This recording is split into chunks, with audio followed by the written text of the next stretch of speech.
This is Jason McCann with Mountain Tactical Company. For the last 13 years, Mountain Tactical has helped an average of 15,000 to 20,000 Tikka shooters build their ultimate Tikka rifle system. Today, we're going to be talking about trigger springs.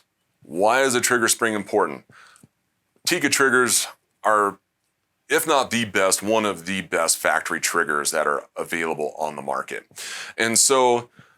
But you can only adjust it to maybe like 2 pounds at the lightest, sometimes 2.5 pounds, depending on the rifle that you have. And of course, nobody's going to the heaviest setting at 7 pounds. I mean, unless someone's using this as a duty rifle. So if you want to go lighter than 2 pounds, your options are a very expensive, sometimes up to $500 or more aftermarket trigger, or we can replace the trigger weight spring inside the trigger. And that way you get to use the reliable Tikka trigger and have a lighter trigger pull weight. So today we're going to go over how to install a Tikka trigger spring inside your Tikka 595, 695, your Tikka T3, or your T3X rifle systems.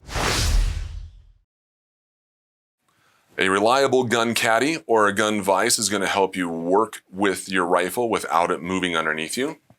You're going to need a torque driver with a T25 Torx bit, or if you have one of the older Tikkas, a flathead bit for your Torx driver.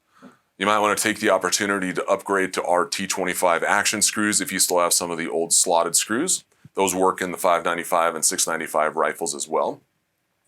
You'll need a 2.5 millimeter T-handle or Allen key and a trigger pull gauge so you can adjust your trigger with the new spring inside of it. So without further ado, let's dive into this rifle. So we've already made this rifle clear. We have a chamber flag inside the chamber. There's no magazine in this rifle. I'm going to remove the bolt. I'm going to flip the rifle over, exposing the 2 action screws and the bottom metal.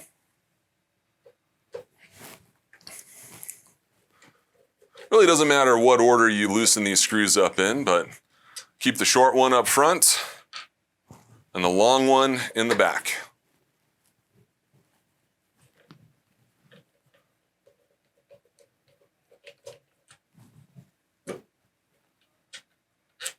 All right. Pick up the rifle, separate the barreled action. And we'll set our stock to the side, someplace safe. All right, we're going to need to get a little closer to this, so we're going to break this down and get you a little closer shot on this. We are going to use our 5 millimeter T-handle to remove the trigger housing from the action. This will give us access to the set screw that holds the trigger weight spring in place. Make sure you do not lose your mag retention spring when you take this apart.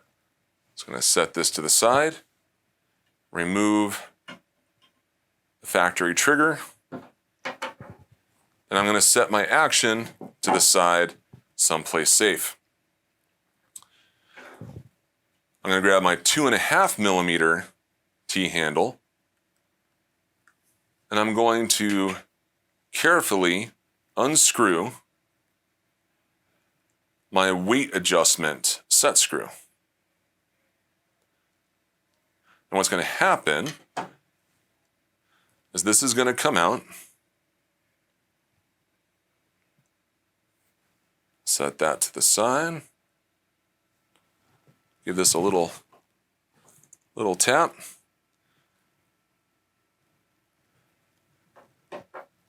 And you'll notice that the factory trigger spring comes out, and inside the factory trigger spring, there is this little pin, and this is what puts pressure on your trigger shoe.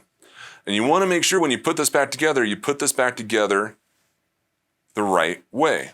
So I'm going to separate this, give you guys a good view here. See if I can keep it from rolling around. You'll notice that there is a short end and a long end. The long end is what touches your trigger shoe. The short end goes inside the spring. Let's get our new Mountain Tactical Trigger Spring.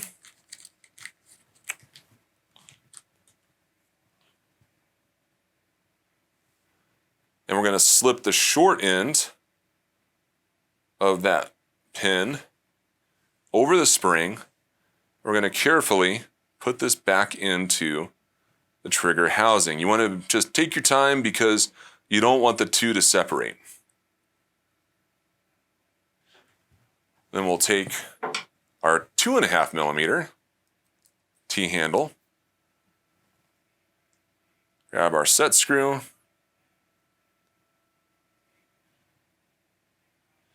and get some thread engagement. And at this point, we want to put the set screw roughly 2/3 of the way in, so that way we can reinstall the trigger housing onto our barreled action, and then we will adjust our trigger. So I'm going to grab our barreled action. I have found personally that it is easiest to reinstall the trigger housing with the safety in the on position, which pushes the safety plunger up, and that is easier to reinstall it onto the action. Make sure you have your mag retention spring and your trigger body bolt. Hold the mag retention spring square while you tighten this bolt. It will have a tendency to rotate as you tighten it. There is no written torque spec for this particular bolt. Personally, we do everything dry. If you are adding blue Loctite, be sure not to over torque it because you can damage your action. I just put that a little tighter than hand tight. Now, let's adjust our trigger weight. So to adjust the weight of your trigger, we're going to want our trigger pull gauge. Get this out and ready. This thing's been around the shop for quite a while. You are going to need your bolts. Make sure the firearm is still in a safe condition. We have the chamber flag in the chamber. I'm going to remove it. Again, make sure there's no round in the chamber. Put the safety in the fire position, reinsert the bolt, and put the bolt in lockup. I'm going to test this, and you'll notice right away this is a significantly lighter trigger. But we want to be a little more scientific than that. So we're going to take our trigger pull gauge and zero this out.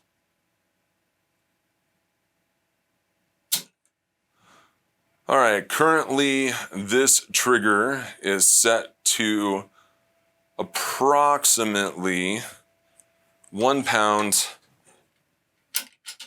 and 10 ounces. So let's say I want to get this trigger closer to 1 pound. Yep, that's 1 pound, 10 ounces. And you have to cycle the action between each trigger pull so that way the sear can reset itself.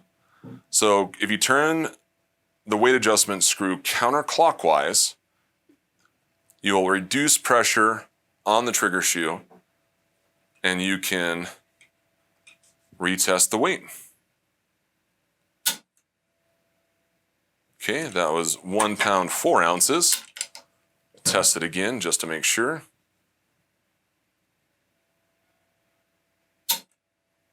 Yep, 1 pound, 4 ounces.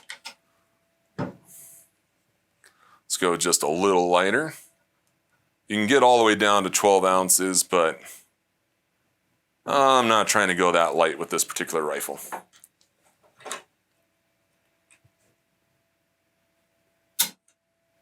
Ooh, right at 1 pound.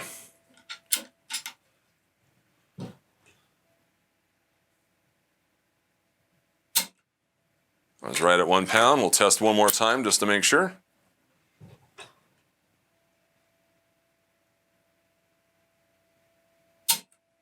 £1.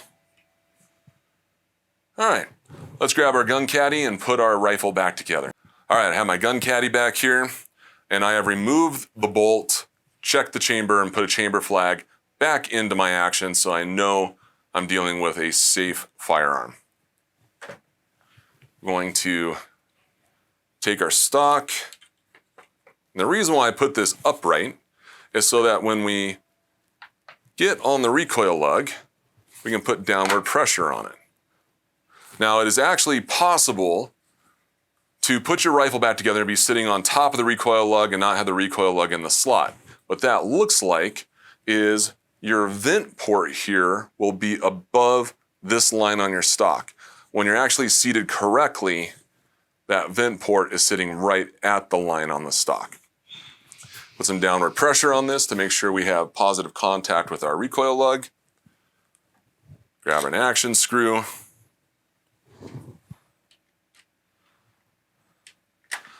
And we'll just get a little bit of thread engagement.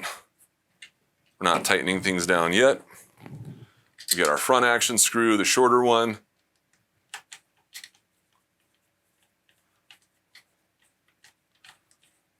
More thread engagement. Again, not torquing things down yet, just going back and forth, making sure we don't have any wonky stresses on the action that could hurt accuracy.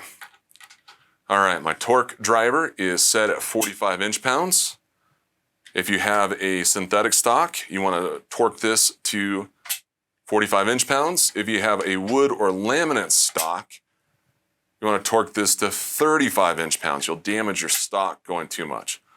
And then there were some instruction manuals a few years back that advised torquing these down to 65 inch-pounds. That was for the TAC A1, not for the synthetic stocks. You'll actually damage your synthetic stock going to 65 inch-pounds. So 45 inch-pounds is the number, and the number shall be 45 inch-pounds. So your rifle is back together. You now have a light precision trigger. Now you need to go out and get some trigger time.